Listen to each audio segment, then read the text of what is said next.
কবিতা জাতিস্বর, কলমে ও কণ্ঠে আমি মল্লিকা দাস।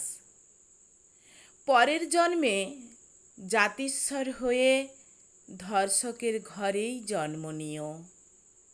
পরের জন্মে জাতিস্বর হয়ে ধর্ষকের ঘরেই জন্ম নিও তুমি তিলোত্তমা। জন্মক্ষণে তোমার সারা শরীরে অত্যাচারের চিহ্ন দেখে যেন তারা আঁতকে ওঠে। যেদিন তুমি বলবে তোমার মনে পড়েছে ৯ আগস্টের ভয়ঙ্কর রাতে তুমি আর তোমরাই আমাকে ছিঁড়ে খেয়েছিলে বাবা, সেদিন যেন সেই মুহূর্তে তারা নিজেরাই ফাঁসির দড়ি গলায় পরে। অবশ্য ততদিনেও যদি তাদের কিছু মনুষ্যত্ব তখনও বেঁচে থাকে।